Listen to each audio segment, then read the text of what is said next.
Each and every year, I'm continuously blown away by the wonderful people that we get to meet and the amazing homes that we're able to tour for the show. The creativity of the human spirit never fails to disappoint, and 2024 was no exception. And with that being said, it's time to take a look back on the year that was and some of our favorite tiny home tours.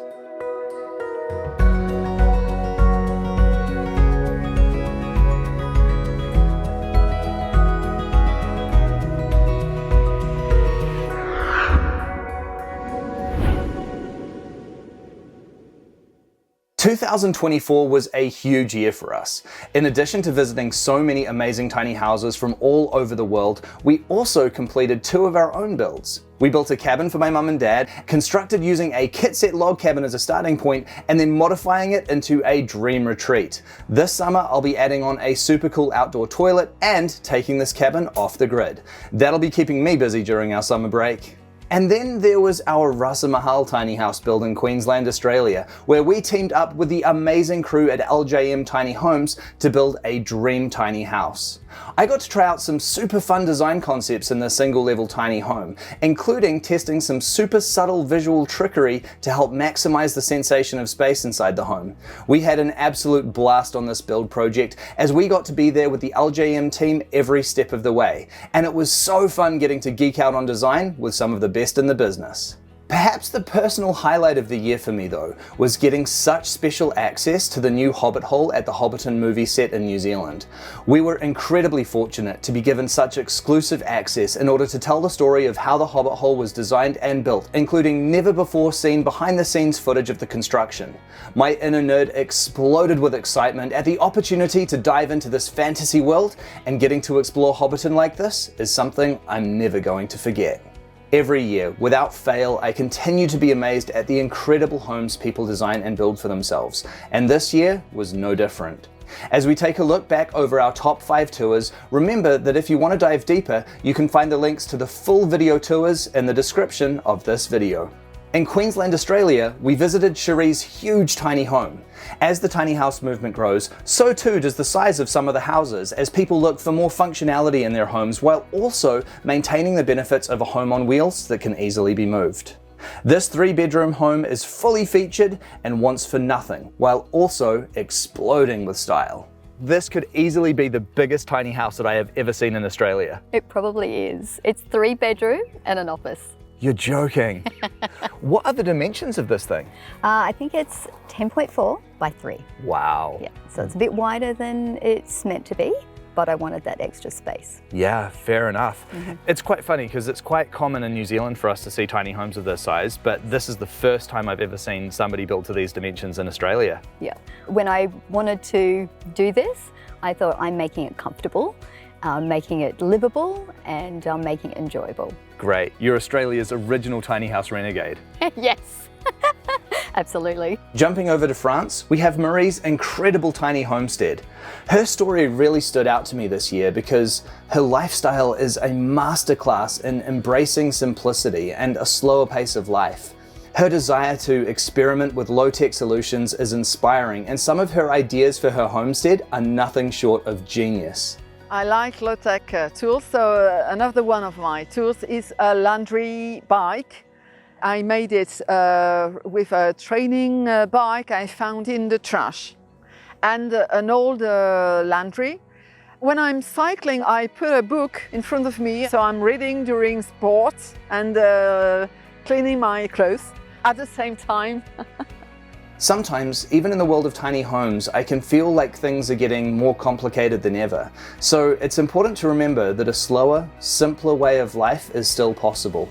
Marie's story is such an inspiring example of that. Back home in New Zealand, we met David, an ex-airline pilot who has designed and built a tiny home like no other. His tiny house design is exceptionally clever and makes incredible use of space. Beyond that though, some of his ideas are knock your socks off, why didn't I think of that good? And is that storage that you've built in there as well? Yes, on the left side I have my closet, and the right is the back of the drying closet or the broom closet, where I use the heat from the refrigerator, which actually first goes through a small compartment above the refrigerator where I can dry my herbs, dry my fruit, make my yogurt, And then from there, it goes into the closet where I can dry my towels, my wetsuit, whatever, and then it vents out of the louvers there back into the loft. That is so clever. You know, something like a fridge, it does generate quite a lot of heat, so being able to utilize that in so many interesting ways in the house, what a cool feature. I really like David's philosophy too. It's so easy to get caught up in all of the design and forget the real reason that so many people are finding joy in tiny homes. Downsized living, at its core, is really about connecting you with the things in life that really matter. The tiny house has really been now a place that I call home and feel at home in. It really is something that I wake up to every morning and I look at the beautiful wood and the angles of the ceiling and just really feel grateful to have that space, especially when it's raining and I hear the rain on the roof. Yeah, it means a lot to me to have built my own home and to be able to enjoy it and live in it fully. I've always loved living in small spaces, from having a bunk bed to living in vans or living in a studio apartment that was kind of like limited space. It has taught me that having enough is enough, and not having more than what you need is actually a better and a happier way to live.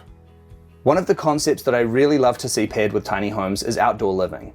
If you're lucky enough to have the space, then expanding your living area into the outdoors makes so much sense and can add so much more comfort to small space living.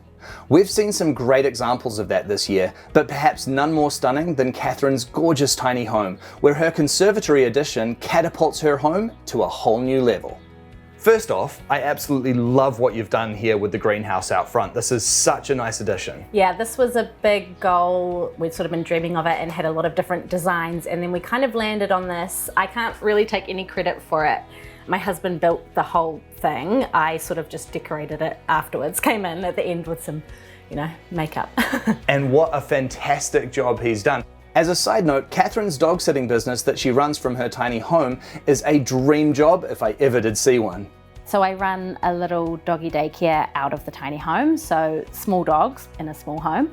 So I usually have 6 little dogs running around in here, so they're all jumping on the furniture and we go for walks and they play in the garden, and it's amazing. It's loud sometimes, it echoes in here if they bark too loudly, but it is my dream. Like I love it. They come every day, we have our little routine. Yeah, it's amazing. And last up, hidden amongst the spectacular rainforest in Brisbane, is Chelsea's enchanting bus to tiny home conversion. Constructed for a total budget of under 20,000 Aussie dollars, her home is one of the most affordable builds that we've featured on the show this year, and yet it's also one of the most magical.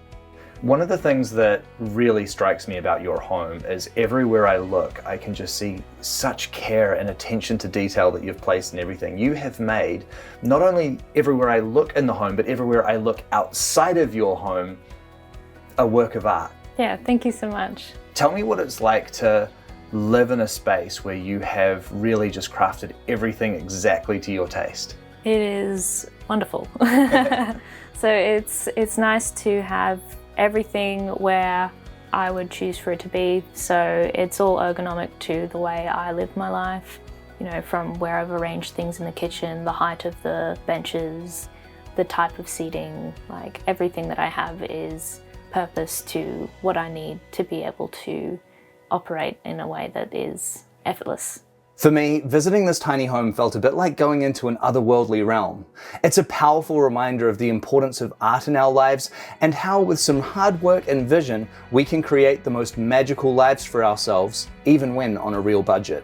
Can we talk about the cost of crafting this home? It would be probably 15 to 20K. Wow. That is such a good result. And obviously though, that is probably weeks upon weeks of scouring the internet, hunting out all of these cool bargains that you found everywhere. It was just a matter of not being in a hurry to find everything right then and there. It was, I'll find it when it shows up. It's just all the things that I love put into one place and then curating them all together. I just wanted to be surrounded with everything that I find inspiring, that will keep me creating, and if I live and work in a space like this, then I continuously find that inspiration day to day.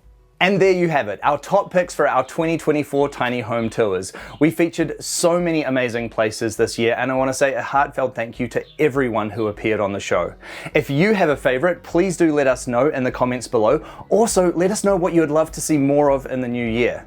2025 is filled with promise and we cannot wait to see what comes next. But until then, we want to wish you a very happy new year. Rasa and I are now going to be taking a 2-week break before we get stuck into releasing and filming brand new tours for a brand new season. But until then, Rasa and I just want to say a huge thank you for being with us this year. We've gone to some amazing places together and we cannot wait to see what next year's journey will bring.